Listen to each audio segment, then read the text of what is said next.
अस्सलाम वालेकुम। मैं अबू एमल। इस वीडियो को कई लोगों ने मुझे भेजा। मैंने इनकी बातें गौर से सुनी। ये साहब को हम नहीं जानते, लेकिन इनकी बातें सुनने के बाद मैंने फ़ैसला किया कि ये बात आप तक भी ज़रूर पहुंचाऊं। हमें अपना जायज़ा लेना होगा और इनकी बातों पर गौर करना होगा। इस वीडियो को ज़रूर देखें। बहुत सारे बुद्धिजीवी हैं, लेखक हैं, पत्रकार हैं, सामाजिक चिंतक हैं, राजनीतिक चिंतक हैं, वामपंथी चिंतक हैं जो इस चिंता में घुले जा रहे हैं कि भारत के अंदर मुसलमानों के साथ बहुत ही अन्याय हो रहा है। सांप्रदायिक शक्तियां मुसलमानों को टारगेट कर रही हैं और मुसलमानों को सामाजिक और आर्थिक दृष्टिकोण से कमजोर करने की कोशिश कर रही हैं, उनको अलग थलग करने की कोशिश कर रही हैं, उनके धार्मिक स्वतंत्रता को छीनने की कोशिश कर रही हैं, उनके सामाजिक अधिकारों को छीनने की कोशिश कर रही हैं। ये लोग इस चिंता में घुले जा रहे हैं। लेकिन क्या मुसलमानों को भी इसकी चिंता है? बिल्कुल नहीं। आज जुमेरात है, कल जुमा है। देखिए आप, मुसलमान व्हाइट कपड़े पहन के, सर पे टोपी लगा के, मस्ती से सुरमा इतर लगा के नमाज पढ़ेंगे और बिरयानी खा के सो जाएंगे। उनको इससे कोई फर्क नहीं पड़ता कि देश में और दुनिया में क्या चल रहा है और क्या नहीं चल रहा है। और इससे भी बहुत ज्यादा हुआ तो फिर शाम को किसी, अगर जो कुछ कमी रह जाएगी, शाम को किसी वलीमे की पार्टी में जाएंगे, वहां पे बियर और कबाब खा के अपना मस्ती से आके रात में सो जाएंगे। उनको इससे कोई फर्क नहीं पड़ता है। अगर एक हिजाब का मसला है, अगर उनकी बहन बेटियों का हिजाब उतारा जा रहा है, स्कूलों के दरवाजे पे खड़े होकर टीचर और पुलिस वाले उनके बहन बेटियों के हिजाब उतार रहे हैं, तो क्या फर्क पड़ गया? क्या उस हिजाब को उतार देने से मुसलमानों के कबाब और पराठे के स्वाद में किसी तरह की कोई कमी आ गई? नहीं।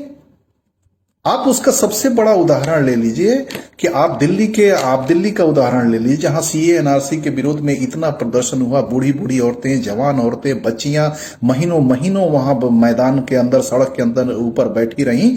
किस लिए? ताकि हम मुसलमानों के अधिकारों का हनन नहीं हो पाए।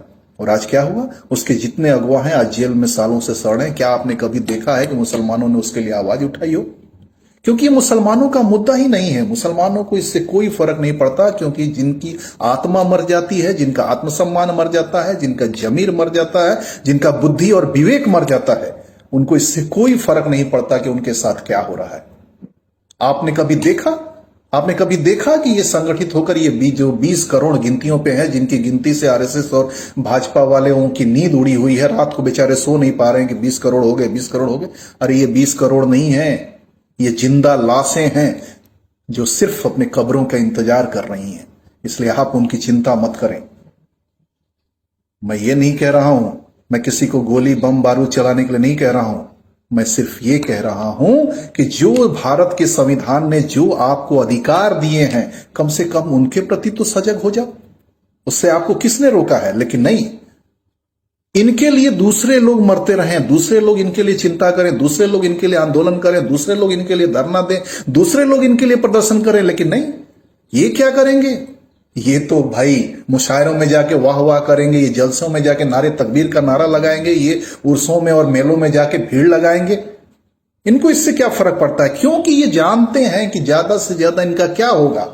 ये अपने घरों से उजड़ जाएंगे, अपने मोहल्लों से उजड़ जाएंगे, अपने शहरों से उजड़ जाएंगे और जाके किसी अनाथ आश्रम में या किसी शरणार्थी शिविर में जाके बैठ के जकात और फितरे का और सदके का और दान का और पुण्य का जो की रोटी आएगी उससे खाएंगे, उनका पेट भरेगा। उनकी तो आदत है, क्योंकि ना तो इनका जमीर है, ना गैरत है, ना स्वाभिमान है। इसलिए मैं अपने सारे बुद्धिजीवी भाइयों से, सामाजिक कार्यकर्ताओं से ये निवेदन करता हूं, करबद्ध निवेदन करता हूं कि आप इनकी चिंता छोड़ दीजिए। इनके लिए किसी भी आंदोलन प्रदर्शन आप मत कीजिए, इनको इनके हाल पे छोड़ दीजिए, क्यों यही एकमात्र रास्ता है।